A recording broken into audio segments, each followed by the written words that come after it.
சிறப்பு வாக்காளர் பட்டியல் திருத்த பணி தமிழ்நாட்டில் அடுத்த வாரம் துவங்க போவதாக அகில இந்திய தேர்தல் ஆணையம் அறிவிச்சிருக்கிறாங்க. தமிழ்நாட்டுடைய முதலமைச்சர் மு.க.ஸ்டாலின் அவர்கள் இது வேண்டான்னு கண்டிச்சிருக்கார். அதே போலவே சிறப்பு வாக்காளர் பட்டியல் திருத்த இந்த பணி என்பது வேண்டாம், தேவையில்லைன்னு கேரள சட்டமன்றத்தில் தீர்மானமே நிறைவேற்றியிருக்கிறாங்க. இப்போ அடுத்த வாரம் துவங்க போவதாக அறிவிச்சிருக்கிற அந்த சிறப்பு வாக்காளர் பட்டியல் திருத்த பணியை பொறுத்தவரையில் அவங்க தமிழ்நாட்டில் சிறுபான்மை மக்கள், பெண்கள், பட்டியலின பழங்குடியின மக்கள், இப்படி ஒரு பகுதி வாக்காளர்களை பட்டியலேருந்து நீக்கிட்டு எப்படியாவது தமிழ்நாட்டில் பாஜக ஆட்சிக்கு வரலான்னு மனப்பால் குடிக்கிறாங்க.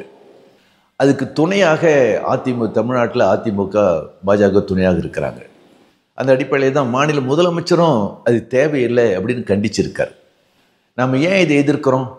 பொதுவாக இத்தகைய பணி என்பது தேர்தல் ஆணையம் சுயேட்சையாக நேர்மையாக செய்கிற மாதிரி இருந்தால் பிரச்சனை இல்லை. ஆனால் இன்னைக்கு அகில இந்திய தேர்தல் ஆணையம் மத்தியில் ஆளக்கூடிய பாஜகவினுடைய கைப்பாவையாக செயல்பட்டுக்கிட்டு இருக்கிறாங்க. உதாரணமாக பீகாரில் எஸ்ஐஆர்னு சொல்லி அறிவித்தாங்க. அந்த பணி செஞ்சு முடித்த உடனே என்ன ஒரு ஆபத்தானது, அதிர்ச்சியானது என்னன்னு சொன்னால், பீகாரில் 65 லட்சம் வாக்காளர்கள் பட்டியலேருந்து நீக்கப்பட்டிருக்கிறாங்க. ஏற்கனவே இந்த ஆண்டு துவக்கத்தில் அங்கே மாநில தேர்தல் அதிகாரிகள் அவங்க வாக்காளர் பட்டியல் திருத்தம் செஞ்சு முடிச்சிருக்காங்கல்ல, அந்த லிஸ்ட்ல இருந்தே 65 லட்சம் வாக்காளர்கள் பட்டியலிருந்து நீக்கப்பட்டிருக்கார்கள் சொன்னால் யார் யார் நீக்கப்பட்டிருக்கிறாங்க? எல்லாருக்கும் தெரியும். பீகார் மாநிலத்திலேருந்து இளைஞர்கள் கணிசமாக ஆண்கள் மைக்ரேட் ஆகி வேறு பல மாநிலங்களுக்கு வேலைக்கு போகிறாங்க. தமிழ்நாட்டுக்கு, கேரளாவுக்கு, ஆந்திராவுக்கு, கர்நாடகாவுக்கு வேலைக்கு போகிறாங்க. ஆகவே அப்போ வாக்காளர் பட்டியலில் பார்த்தீங்கன்னா பீகாரில் பெண்களை விட ஆண்கள் ஓட்டு கம்மியாக இருக்க காரணமாக அவங்க வெளி மாநிலத்துக்கு போகிறாங்க. ஆனால் அவங்க என்ன பண்ணிட்டாங்க, வாக்காளர் பட்டியல் திருத்தத்தில் பெண்கள் கணிசமாக பட்டியலிருந்து நீக்கப்பட்டிருக்கிறாங்க, சிறுபான்மை மக்கள் நீக்கப்பட்டிருக்கிறாங்க, ஏழை மக்கள் நீக்கப்பட்டிருக்கிறாங்க. 65 லட்சம் பேரை பட்டியலில் நீக்கிட்டாங்க. அது இந்த தேர்தல் ஆணையம் தான். தேர்தல் ஆணையம் இந்த சிறப்பு வாக்காளர் பட்டியல் திருத்தம் தான் அப்படி செஞ்சுருக்கிறாங்க. அப்புறம் பாதிக்கப்பட்ட மக்கள் அரசியல் எதிர்கட்சிகள் சார்பாக, சில தொண்டு நிறுவனங்கள் சார்பாக சுப்ரீம் கோர்ட்டில் வழக்கு போட்டாங்க.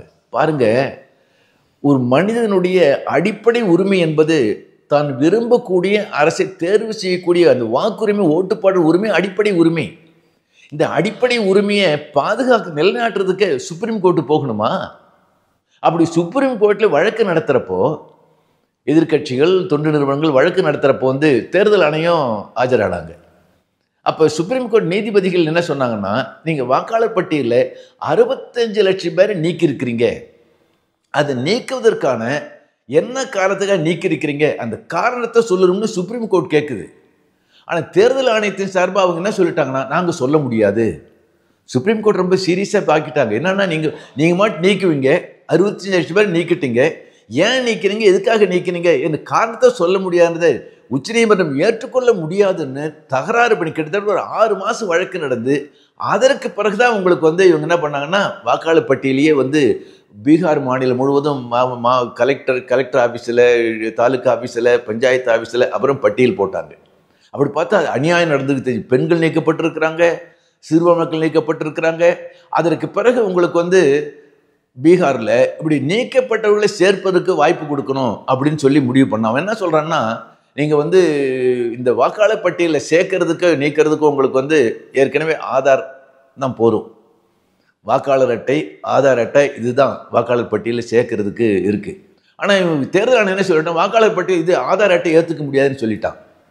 சுப்ரீம் கோர்ட்டு கடுமையாக தேர்தல் ஆணையத்தை நெருக்கினாங்க. அது என்ன, இது எல்லாத்துக்கும் ஆதார் அட்டை, நம்ம ட்ரெயினில் டிக்கெட் வாங்கி டிக்கெட் பரிசோதனை ஆதார் அட்டை காட்டுறோம், வேறு மற்றதுக்கு ஏர்போர்ட்டில் ஆதார் அட்டை காட்டுறோம், வேறு எல்லாத்துக்கும் ஆதார் அட்டை பயன்படுத்துகிறோம், நீங்கள் காலேஜில் சேர்றதுக்கு மற்றதுக்கு ஆதார் அட்டை பயன்படுத்துகிறோம். ஆனால் திடீர்னு வாக்காளர் பட்டியலில் சேர்க்கறதுக்கு ஆதார் அட்டை போதாதுன்னு சொன்னால் இது ஏற்றுக்க முடியாதுன்னு பெரிய விவாதம் நடந்து கடைசி சுப்ரீம் கோர்ட் என்ன பண்ணிட்டாங்க, ஆதார் அட்டையும் அந்த ஆதாரத்துக்கு எடுத்துக்கணும், ஆதார் அட்டை வச்சு நீங்கள் அவங்க வாக்காளர் பட்டியலில் சேர்க்கணும், அப்படி நீக்கிருந்தா தப்பு, சேர்க்கணும்னு சொல்லி சுப்ரீம் கோர்ட் தீர்ப்பு கொடுத்து, அதற்கு பிறகுதான் பீகாரில் உங்களுக்கு ஒரு கிட்டத்தட்ட பல லட்சம் வாக்காளர்கள் நீக்கப்பட்டவங்களை திரும்பி சேர்க்கக்கூடிய நிலைமையும் ஏற்பட்டது. ஏன் இது நடக்குது? குறிப்பாக தேர்தல் ஆணையத்தை பொறுத்தவரையில் மகாராஷ்டிராவில் இவங்க கடந்த தேர்தலின் போது தில்லுமுள்ளு பண்ணது தேர்தல் ஆணையம் பண்ணியிருக்காங்கன்றது வெட்ட வெளிச்சமாச்சு. அதே மாதிரி உங்களுக்கு கர்நாடகாவில் சட்டமன்ற தேர்தலில் இவங்க ஃப்ராடு பண்ணது வெட்ட வெளிச்சமாயிருக்கு.